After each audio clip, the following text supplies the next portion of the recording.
अभी 5 अप्रैल को जो ये बिल पास हुआ, इस बिल का नाम उम्मीद दिया गया है, लेकिन उम्मीद की कोई किरण इस बिल में नहीं है। पर फिर भी मैं अपनी बात अगर किसी मुद्दे पे करना चाहती हूँ तो वो उम्मीद के मुद्दे पे करना चाहती हूँ, क्योंकि नाउम्मीदी कुफ्र है। तो हमें उम्मीद रखनी है, और इसका सबसे बड़ा उदाहरण ये है कि सिर्फ 24 सांसद मुसलमान थे जब ये बिल पेश किया गया, लेकिन 232 लोगों ने इसके खिलाफ वोट किया है। तो ये सबसे बड़ा उम्मीदी का हमारा उदाहरण है। और ये जो हमारा मुल्क है, हमारा देश है, इसमें जब भी ऐसे कोई मामले आए, चाहे सीए एनआरसी हो, चाहे किसान आंदोलन हो, तो उसमें हमेशा अगर कामयाबी हमें हासिल हुई है तो तभी हुई है जब पूरा समाज हमारा एकजुट होकर किसी मामले के खिलाफ लड़ा है। आज जैसा नदीम भाई बता रहे थे, प्रशांत भूषण जी ने कहा कि वक्फ की जानकारी बहुत से लोगों को नहीं है। तो हमारी सबसे पहले कोशिश यही होनी चाहिए कि हम जागरूक करें, इन्फॉर्म करें, एजुकेट करें वक्फ के मुद्दे पर अपने सभी हर तबके के लोगों को, क्योंकि जब तक हम एक दूसरे की ढाल नहीं बनेंगे हम इस सरकार से नहीं लड़ सकते। और साथ ही मैं ये भी कहना चाहती हूँ कि इसमें सबसे बड़ा रोल मुझे नहीं लगता पॉलिटिशियंस का होगा, नेताओं का होगा, पार्टियों का होगा। इसमें सबसे बड़ा रोल सिविल सोसाइटी का हो सकता है। तो आज यहाँ सिविल सोसाइटी सब पूरी मौजूद है, अलग अलग तबके से लोग यहाँ पर आए हैं, और हमें ही कोशिश करनी है कि हम वक्फ के बारे में लोगों तक जानकारी पहुँचाएं, उनको एजुकेट करें, ताकि एकजुट होकर हम इसके खिलाफ लड़ सकें। क्योंकि ये लड़ाई सिर्फ एक कौम के खिलाफ नहीं है। आज अगर इसमें मुसलमानों पर सबसे ज़्यादा तीखा हमला हो रहा है, तो आगे और भी बहुत लोग हैं जिनके लिए ये सरकार अपने मंसूबे तैयार कर रही है। तो इसीलिए ज़रूरत है हमें सबसे पहले बात उम्मीद की करने की और बात एकजुटता की करने की।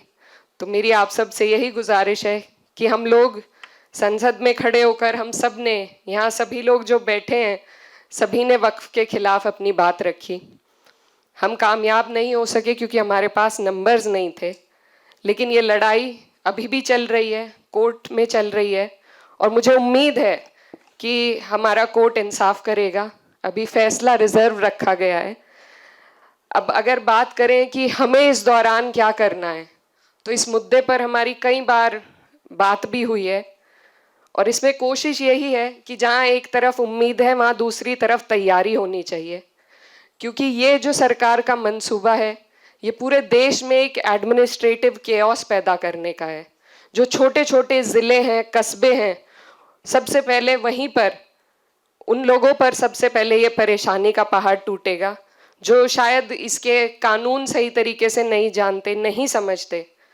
तो मैं, क्योंकि यहाँ पर सभी जिम्मेदार लोग मौजूद हैं, सिर्फ ये कहना चाहती हूँ कि अगर हम कोशिश करें सिविल सोसाइटी के माध्यम से छोटे छोटे कस्बों में, छोटे ज़िलों में वक्फ की जानकारी पहुँचाने की, तो मुझे लगता है उससे बहुत लोग हमारे साथ इस मुहिम में जुड़ेंगे।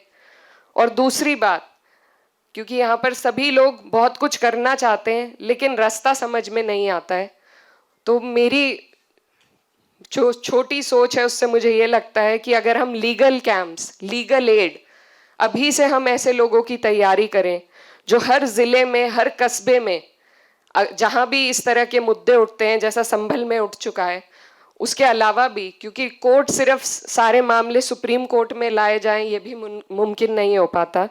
लोअर कोर्ट से लेके, हाई कोर्ट से लेके सुप्रीम कोर्ट तक हमें ऐसे लोगों को जोड़ना पड़ेगा जो जब ये मुद्दे जहाँ उठे उनके लिए एक तरमीम बनाई जाए कि कैसे उस जगह पर इस लड़ाई को हम लड़ सकें। अभी हमारे एक स्टूडेंट लीडर थे, उन्होंने बहुत अच्छी बात कही और समाजवादी पार्टी पर भी सवाल उठाया। ये जगह पार्टी की बात करने की नहीं है, लेकिन मैं फिर भी ये कहना चाहती हूँ कि हमारे देश में जो भी कुछ हो रहा है वो राजनीति से होकर गुजरता है, जैसे कि वक्फ भी है। तो इसलिए ज़रूरी है कि हर मंच पर हम अपने अंदर भी झांकें, हमारी जो कमियां रही हैं उन पर भी ध्यान दें और साथ में बात राजनीति की ज़रूर हो। द वर्ड ए पॉलिटिकल, इससे मुझे बड़ी नफरत है क्योंकि कुछ भी हमारे देश में ए पॉलिटिकल नहीं होता है। तो बात पॉलिटिक्स की जानी चाहिए और हम जहाँ खड़े हैं हमारी जिम्मेदारी है कि अगर हमारे ऊपर कोई भी अगर वर्ग हो, उस पर कोई संकट आए तो अपनी पार्टी का रुख उस तरफ मोड़ने की जिम्मेदारी हमारी है। और मुझे लगता है कि अब तक हमने कोशिश की है कि पार्टी ने एक मजबूत रुख पेश किया है वक्फ के खिलाफ और हर एक मुद्दे पर, और आगे भी इस जिम्मेदारी को, जिया भाई भी यहाँ पर हैं, हम सभी लोग निभाएंगे और बाकी जो पार्टीज यहाँ मौजूद हैं उनसे भी हमें ये उम्मीद है। लेकिन जो आने वाले चुनाव हैं, बिहार में एक चुनाव आने वाला है, उसके लिए मैं खास तौर पर कहना चाहती हूँ कि जो धोखा हमें बिहार में मिला है उसको हमें याद रखने की ज़रूरत है। और वहाँ पर उसी हिसाब से, किसी पार्टी के लिए मैं वोट नहीं मांगना चाहती, लेकिन उसी हिसाब से अपना जहन खोलकर हमें हर एक पहलू पर ध्यान देने की ज़रूरत है। तो उसमें राजनीति भी आती है, उसमें लीगल एड भी आएगी और उसमें सिविल सोसाइटी का बहुत बड़ा योगदान रहेगा लोगों को एजुकेट करने के लिए, उनको साथ जोड़ने के लिए। ये सरकार जो प्रोपेगेंडा चलाती है ये आइसोलेशन का प्रोपेगेंडा है, एक समाज को बिल्कुल अलग कर दिया है। हम आपस में बैठते नहीं हैं, आपसी मामलों में चर्चा नहीं कर पाते, तो उसको हमें तोड़ना होगा। हमें सबको अपनी परेशानियों से अवगत कराना होगा और उनकी परेशानियों की जानकारी रखकर एक दूसरे की ढाल बनकर एक दूसरे का साथ देना होगा, एक दूसरे के साथ खड़े होना होगा।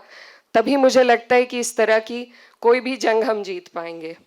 और साथ ही मैं ये भी कहना चाहती हूँ, अभी हाल फिलहाल में कुछ ऐसे मुल्क हमारे देश में हैं जिनमें क्लियर कट, हमारे यहाँ तो फिर भी डेमोक्रेसी जिंदा है, लेकिन जहाँ पर बिल्कुल तानाशाही थी, जब वहाँ पर तख्ते पलट हो गए, तो यहाँ भी हमें उम्मीद है कि यहाँ पर हमारी जो डेमोक्रेसी है, जिसके सांस रोकने की कोशिश सरकार कर रही है, उसको आप और हम मिलकर मजबूत करेंगे। हमारी जो न्याय प्रणाली है उससे हमें उम्मीद है और उम्मीद को ही जगा कर रखना मुझे लगता है आज के दौर में सबसे ज़्यादा ज़रूरी है। तो बस ज़्यादा वक्त ना लेते हुए आप सभी का शुक्रिया, खास तौर पर APCR और IMCR का, कि उन्होंने ये मंच दिया हमें जिससे हम अपनी बात पहुंचा सके। और यही कोशिश करनी चाहिए कि ना सिर्फ दिल्ली में बल्कि जो छोटे शहर हैं हमारे, जहां सबसे ज़्यादा ज़रूरत है लोगों को इस बारे में एजुकेट करने की, उस पर भी नदीम भाई और सब लोग मिलकर काम करेंगे। बहुत बहुत शुक्रिया, धन्यवाद।